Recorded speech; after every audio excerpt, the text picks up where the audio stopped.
मोदी जी का जो ये बाघ वाला जो चरित्र है ना, उस चरित्र के कारण इन लोगों पर जो शिकंजा ईडी सीबीआई का कसा गया है, इस कारण मजबूरी में जा रहे हैं। ये तो कायरता है, बगावत नहीं है। हम कब तक ये विलाप करेंगे कि हमारी पार्टी तोड़ दे रहे हैं, हमारे विधायक सांसद भाग जा रहे हैं। कोई कह रहा था कि टीएमसी में लोग ईडी और सीबीआई के डर से जा रहे हैं। अरे तो क्या हम पहचान नहीं पाते कि हमारे दल में ऐसे ऐसे लोग रहते हैं जिन पे ईडी सीबीआई का कभी भी भय हो कि उनको कोई भी लेके भाग जाए। जिस दिन सरकार जाएगी ना, ईडी सीबीआई इसी तरह से उपयोग किया जाए तो भाजपा में मात्र 2 ही आदमी बच जाएंगे, अमित शाह और मोदी जी। इसके अलावा एक व्यक्ति भाजपा में नहीं रहेगा। कह रहे हैं कि उधर अगर मोदी जी हैं तो यहाँ लाइए ना किसी एक को उनके टक्कर का। नाना पटोले अलग दिशा में तो फलाने अलग दिशा में। क्या हुआ? सबके सब निपट गए। 2 दिन के लिए ईडी सीबीआई मेरे हाथ में दे दीजिए। कोई कह रहा है 2 दिन के लिए हमें ईडी दे दो। क्यों दे देंगे भाई? अपनी ईडी सीबीआई आपको क्यों दे देंगे? ईडी सीबीआई लाने के लिए मरना पड़ेगा, स्वर्ग देखने के लिए मरना पड़ेगा। आप तो गांधी वाले लोग हैं, सावरकर वाले तो है नहीं, तो निश्चित तौर पर आपको गांधीवादी अंदाज में आगे बढ़ना पड़ेगा। क्या कह रहे हैं आप ये? सुनिए तो अरे वो सावरकर वाले हैं, नहीं आओगे ऐसे।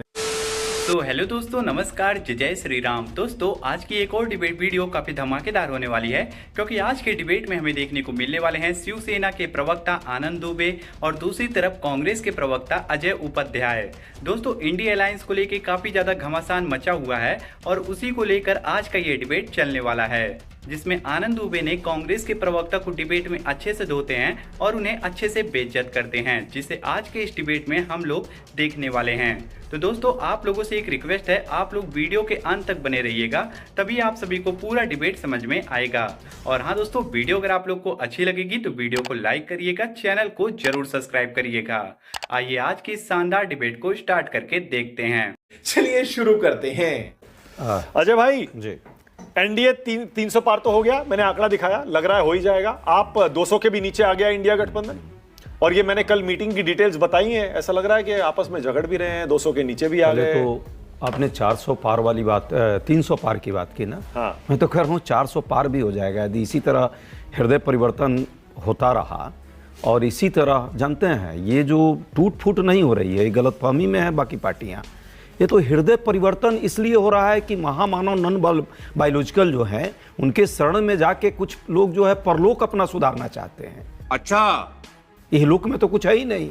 यहाँ तो जो स्थिति बन गई है अभी, ये परलोक में जाएंगे तो वहाँ अच्छा लगेगा। लोकतंत्र में तो यहाँ कुछ बचा नहीं है।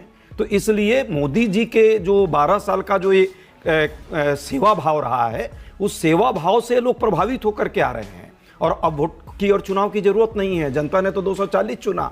देखिए ना महामानव से कैसा प्रभावित हुआ लोग परलोक सुधारने में। अब तो 300 पार आप कह रहे हैं, हमको तो लगता है कि 400 पार भी इसी तरह हो जाएगा। तो आगे चुनाव की ही जरूरत नहीं रहेगी। बस कीर्तन कीजिए, मोदी मोदी गाइए सब लोग और परलोक सुधारिए। अच्छा, टीएमसी के बागियों पर छली हुई महसूस, टीएमसी के बागियों पर आपकी राय क्या है? ये फंस गए हैं? ये बागी नहीं है, बागी गुट नहीं है, ये बागी गुट है, बाघ। और दूसरा जो आप बगावत कह रहे हैं ना, बगावत नहीं है, ये बाघ का आवत है। जो मोदी जी का जो ये बाघ वाला जो चरित्र है ना, उस चरित्र के कारण इन लोगों पर जो शिकंजा ईडी सीबीआई का कसा गया है, इस कारण मजबूरी में जा रहे हैं। कहीं कोई बगावत, अरे बगावत की औकात होती तो 3 बार से जिसके साथ आप सांसद थे और आज उसको भूल जा रहे हैं, जनता को भूल गए। हाय हिम्मत तो आ जाओ, चुनाव लड़ो रिजाइन करके। ये तो हिम्मत है नहीं तुम लोगों में, ये तो कायरता है, बगावत नहीं है। थे भगत सिंह ना बगावत करने वाले, और वो भी बंगाल के लोग। बंगाल की अस्मितता और बंगाल का ताकत अलग रहा है, अंग्रेजों से नहीं डरे वो लोग। लेकिन आज वाले, दूसरी बात, बड़ी अच्छी बात आप अभी चर्चाओं में लाए, जिस तरह की ये परिस्थिति बन रही है ना, यदि यही परिस्थिति है कि 1 महीने में टूट गई और धीरे धीरे खत्म हो गई है टीएमसी, तो जिस दिन सरकार जाएगी ना, यदि ये स्थिति रही और यही चरित्र दिखाया जाएगा, यदि दूसरी पार्टियां और हम लोग दिखाएं, यदि ईडी सीबीआई इसी तरह से उपयोग किया जाए, तो भाजपा में मात्र 2 ही आदमी बच जाएंगे, अमित शाह और मोदी जी। इसके अलावा एक व्यक्ति भाजपा में नहीं रहेगा। चुप कर बे कुत्ते। सारा लोग इसी तरह छोड़ के उनको भी चला जाएगा। तो इसलिए यह ठीक नहीं है। देश के लोकतांत्रिक मर्यादा को और लोकतंत्र की बुनियाद, जो संवैधानिक जो परिस्थिति थी, उसको जिस तरह से खंड खंड विखंड करने का काम और तानाशाही को प्रत्यक्ष तौर पर पैदा कर रहे हैं, ये देश को क्या देना चाह रहे हैं शिक्षा? अब कैसे लड़ाई करेंगे? होने वाला है, यही नैतिकता आपकी है। कैसे लड़ाई करेंगे? आपका लेवल है। इसी से आप नेहरू जी कहते हैं, नेहरू जी को हम कंपीट कर लिए। अरे 2 ईंट लगा लीजिए नीचे, तब भी नहीं हो पाएगा। लंबाई से थोड़े होती है, दिल बड़ा और दिल लंबा बड़ा होना चाहिए। नेहरू जी का दिल था, जब ये देश स्वतंत्रता आंदोलन के बाद जिस परिस्थितियों में लड़ रहा था, हिंदू मुस्लिम को एक किया, देश में विखंडन थी उसको एक किया। अरे भाई, अब क्या करेंगे तो बताइए। चाहते तो कोई पार्टी इस देश में दिखती भी नहीं आज। उन सारे पार्टियों को, अकेला वाजपेयी जी 2 आदमी रहता था लोकसभा में, उनको पूरी फ्रीडम थी कि बोलिए, सरकार के विरुद्ध जितनी आवाज उठानी है उठाइए। एक बार नेहरू जी चाहते इसी तरह तो वाजपेयी जी क्या दिखते क्या प्रधानमंत्री? अजय उपाध्याय, आप बताइए ना, आप क्या करेंगे?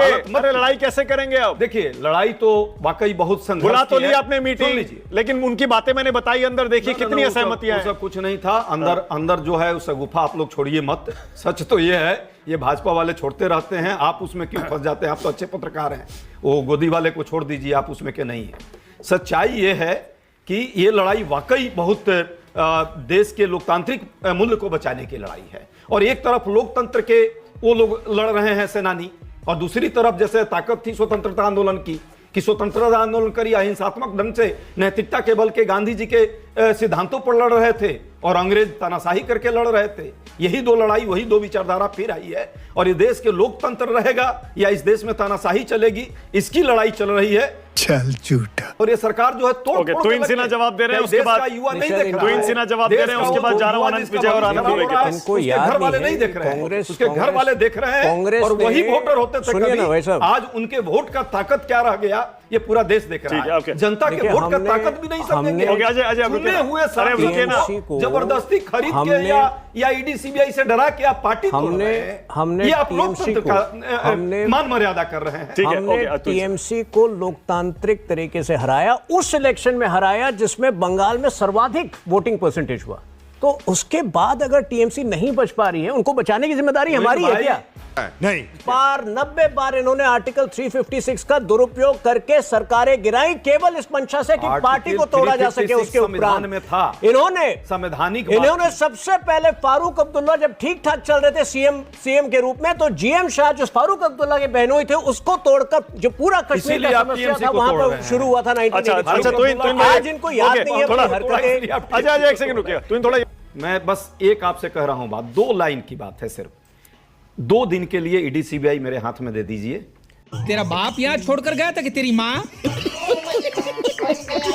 क्यों दे दूं? आप भी कांग्रेस में रहे। अरे आप भी कांग्रेस में रहे। क्यों दे दूं? आपके एक आनंद विजय को लाइए जरा पहले, उसके बाद आनंद दुबे। पहले आनंद विजय को लाइए। भाजपा के लोग कांग्रेस में आ जाएंगे। आनंद विजय को लाइए। कल आप कहेंगे डिफेंस उसके बाद आनंद दुबे। कल ये कहेंगे कल ये कहेंगे डिफेंस मिनिस्ट्री हमारे हाथ में दे दो, ऑपरेशन सिंदूर नहीं होना चाहिए। ये आनंद दुबे बताइए भाई, ये बगावत टीएमसी में क्यों हुई है और आपका एक्सपीरियंस क्या कह रहा है? बोलिएगा तो मजा नहीं आएगा सर, कुछ शेरो शायरी या कविता से आरंभ करिएगा। हाँ बोलिए आनंद दुबे, बोलिए। मानक भाई नमस्ते, सभी को सादर प्रणाम। हम अलग अलग दलों ने मिलकर किया खूब बड़ा मंथन, उसमें से निकला एक खूबसूरत इंडिया गठबंधन। एक दिन हम महक जाएंगे बनकर चंदन, और सत्ता के करीब आ जाएंगे करके चिंतन। क्योंकि क्या होता है ना मानक भाई, किस्मत की एक बड़ी प्यारी आदत होती है, उस समय के साथ बदलती है। जब तक नहीं बदले तब तक सब्र और नजर। ये मेरा डायलॉग नहीं है, धुरंधर में डायलॉग है, लेकिन अच्छा है। देखिए मानक भाई, एक बहुत गंभीर विषय है आज आपने चर्चा की। जानते हैं विषय यह है कि समर्थ के नहीं दोष गोसाई। अगर आप समर्थवान हैं तो आपकी सारी गलतियां माफ हैं, आपके सारे अवगुण छुप जाते हैं। भारतीय जनता पार्टी आज समर्थ है, शक्तिशाली है। हम कब तक ये विलाप करेंगे कि हमारी पार्टी तोड़ दे रहे हैं, हमारे विधायक सांसद भाग जा रहे हैं। कोई कह रहा था कि टीएमसी में लोग ईडी और सीबीआई के डर से जा रहे हैं। अरे तो क्या हम पहचान नहीं पाते कि हमारे दल में ऐसे ऐसे लोग रहते हैं जिन पे ईडी सीबीआई का कभी भी भय हो कि उनको कोई भी लेके भाग जाए, कोई भ्रष्टाचारी उसको कोई भी जेल में डाल दे। हमें अब सुधरना होगा, सभी पार्टियों को शक्तिशाली बनना होगा। आदरणीय उद्धव ठाकरे साहब ने स्पष्ट कह दिया है कि इंडिया गठबंधन का एक चेहरा चाहिए। जब 2029 में चुनाव होगा, बीजेपी की तरफ से तो चेहरों की दुकानें लगी हैं, हमारी तरफ से कौन है, कौन चेहरा है? 36 चेहरे को लोग पसंद नहीं करेंगे। एक चेहरा, एक चाल, कौन है एक चरित्र। अगर हम ऐसा कुछ करेंगे तो क्यों नहीं आ सकते? कौन है? बिल्कुल, मैं वही कह रहा हूं। इसी पर तो करना है चिंतन, इसी पे तो करना है चिंतन। सब बैठ के कहें एक चेहरा, एक चेहरा, विशेष चेहरा। अरे यही तो प्रॉब्लम है, आपसे पूछेंगे, आप बोलेंगे उद्धव ठाकरे, स्वयं पुरोहित से बोलेंगे, वो बोलेंगे ममता बनर्जी, समाजवादी पार्टी बोलेगी अखिलेश यादव, आम आदमी पार्टी बोलेगी अरविंद केजरीवाल। ऐसे यही तो होता है, यही प्रॉब्लम है ना। बात तो सही है। अब आप भी जो कह रहे हैं कि एक चेहरा होना चाहिए, हम समझ रहे हैं आप क्यों कह रहे हैं। आप उद्धव ठाकरे को प्रोजेक्ट करना चाहते हैं। तब बंटा उपाध्याय भी पूछ लीजिए। तब बंटा चेहरे की तलाश में ये सारे चेहरे बेनकाब होते जाते हैं, इनकी नियत बेनकाब होती है। तब हम क्या करें? नहीं, तब हम क्या करें? हम अगर ये कह रहे हैं कि उधर अगर मोदी जी हैं तो यहां लाइए ना किसी एक को उनके टक्कर का और दीजिए करारा जवाब। अरे तो ममता दीदी कह तो रही है, पूरा राजनीति करके। अरे आप भी कह दीजिए आनंद दुबे। उद्धव ठाकरे जी का, ममता बनर्जी ने कह दिया कांग्रेस को लीड लेने दीजिए सब लोग। आप भी मान लीजिए राहुल गांधी नेता है। 2024 के मानक भाई एक मिनट 2024 के विधानसभा चुनाव के पहले क्या हुआ? हमने कई डिबेट की, उद्धव ठाकरे जी का चेहरा घोषित लास्ट तक कांग्रेस ने नहीं किया। नाना पटोले अलग दिशा में तो फलाने अलग दिशा में, क्या हुआ? सबके सब निपट गए। अब 2029 का चुनाव है, अभी हमारे पास 3 साल है। सब लोग मिलकर ये तय करिए कि भाई एक चेहरा होगा, उस चेहरे को सर्वसम्मति से आगे बढ़ाइए। क्षेत्रीय दलों को भी तो कुछ देंगे ताकत की नहीं? हम लोग प्रधानमंत्री के लिए आपको देते हैं, आप हमें यहां ताकत दीजिए, हम आपको वहां ताकत देंगे। हमारी बात तो सुनिए, हमारी चिंताएं तो सुनिए। बीजेपी को केवल हराने के लिए एक काम करना पड़ेगा, बीजेपी से बेहतर बनना पड़ेगा। जिस दिन ये सीखोगे उसी दिन होगा, अन्यथा नहीं उनके पास ईडी है, कोई कह रहा है 2 दिन के लिए हमें ईडी दे दो। क्यों दे देंगे भाई? अपनी ईडी सीबीआई आपको क्यों दे देंगे? ईडी सीबीआई लाने के लिए मरना पड़ेगा, स्वर्ग देखने के लिए मरना पड़ेगा। पड़ोसी मरेगा तो हम क्यों स्वर्ग देखेंगे? आनंद भाई बहुत लच्छेदार बोलते हैं और बहुत ज्ञानी व्यक्ति हैं वाकई, लेकिन दिक्कत क्या है, जिससे लड़ाई है वो महाज्ञानी है। और समस्या ये है कि वो साम दाम दंड भेद यंत्र तंत्र षड्यंत्र के द्वारा लड़ रहा है। तो जब यंत्र तंत्र षड्यंत्र से लड़ रहा है और तानाशाही के माध्यम से लड़ रहा है, आप डेमोक्रेटिक कल्चर वाले लोग हैं, आप तो गांधी वाले लोग हैं, सावरकर वाले तो है नहीं, तो निश्चित तौर पे आपको गांधीवादी अंदाज क्या कह रहे हैं आप? ये आगे बढ़ना पड़ेगा। क्या कह रहे हैं आप? सुनिए तो अरे वो सावरकर वाले हैं। 100 साल नहीं आओगे ऐसे। नहीं आनंद जी 100 साल उस अहिंसा का नाम लेके बैठे रहो। नहीं मानते हैं, अहिंसा का नाम ऐसे लेके बैठे एकदम गांधी जी को मानते हैं और पूरा देश गांधी जी को मानता है। गांधी जी भैया, लेकिन गांधी जी के विचार पर चलने वाली ये पार्टी नहीं है, तो उनसे आप कितना प्रवचन दीजिए। साथ में जो उनके कुकृत्य हैं उनको पब्लिक में लाना ही पड़ेगा और वो हम लोग ला रहे हैं। नहीं तो बताइए संजय राउत जी का क्या गलती है? आप इतने महान हैं, आप इतने शालीन हैं, आप इतने अहिंसा वोट नहीं का